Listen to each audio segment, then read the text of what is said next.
Welcome to class 12 business studies chapter directing. So in this contents we will be discussing about the barriers to communications, improving communication effectiveness. So let me start with the barriers to communications. Means sometimes the message sent by the sender does not reach the receiver in the same manner as expected by the sender. So this misrepresentations of communications may cause misunderstanding. Therefore, it's important for a manager to identify these barriers and take measures to overcome these barriers. Or you can also say it is generally observed that the managers they tend to face several problems due to communications breakdown or barriers. So, the barriers can be grouped in the following categories. They are semantic barriers, psychological barriers, organizational barriers, and personal barriers. So, now let us start with the semantic barriers.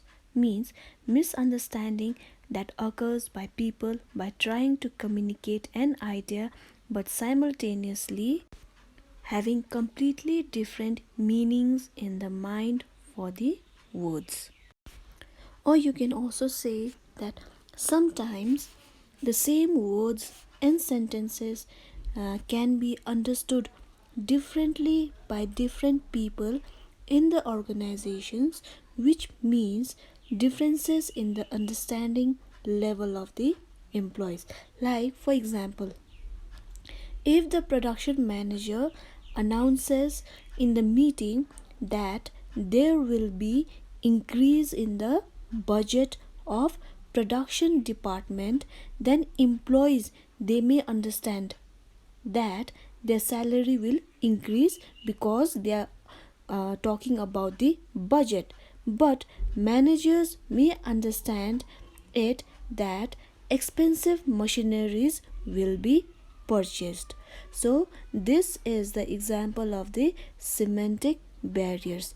Means the same word can be understood differently by different people in the organizations. So now let us see what comes under semantic barriers.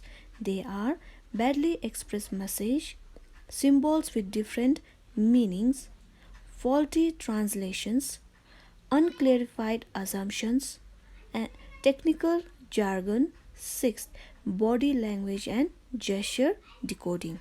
That means there are 6 points under the semantic barriers. Now let us go in details. So let us start with the first one, that is badly expressed message. So badly expressed message we can understand it very clearly just by reading the subtopic, like and let me explain it to you again.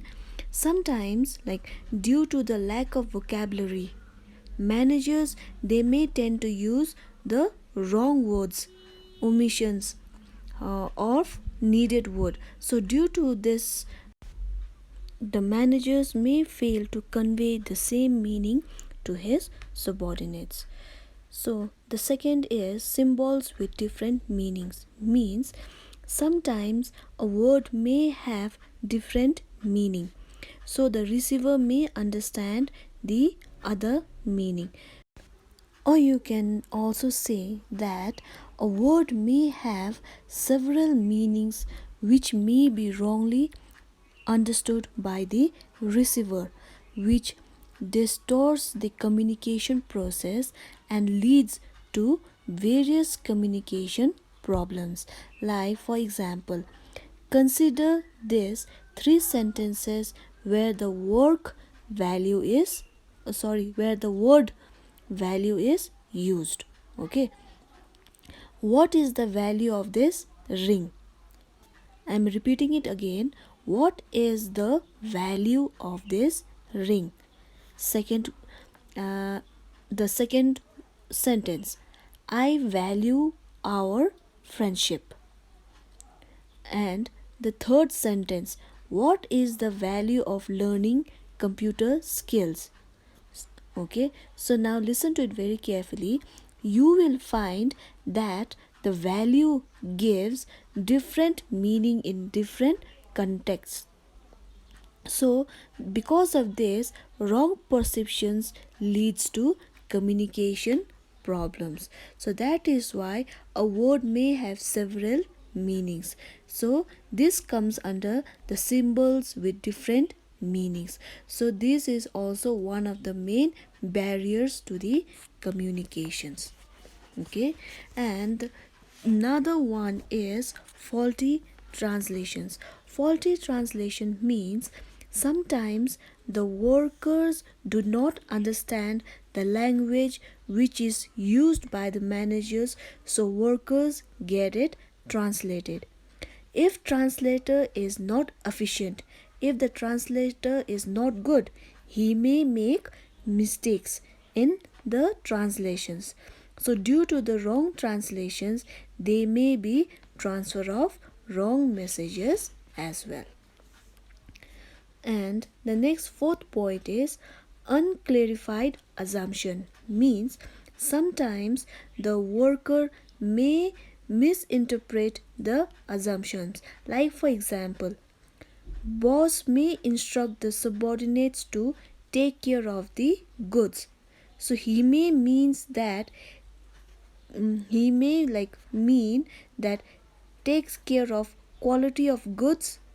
He may think, oh, that means he's telling me to take care of the quality of the goods, whereas the workers may understand that he is instructing to keep the goods safely.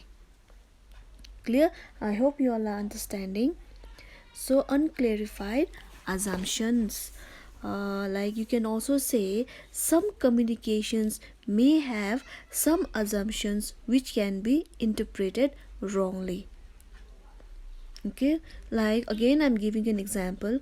A boss may instruct his subordinate to take care of his guest about his food, hotels, etc.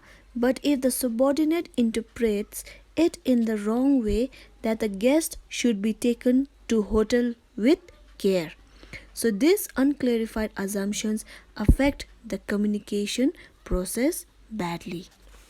Next is technical jargon, means while explaining it to the subordinates, may specialized experts use technical words which may not be understood by the workers.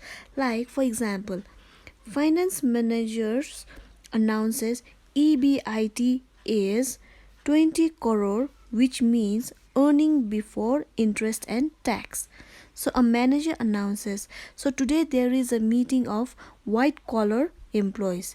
That means meeting of managerial level people. So some employees may understand that employees wearing white shirt have meeting. So or you can also say when specialized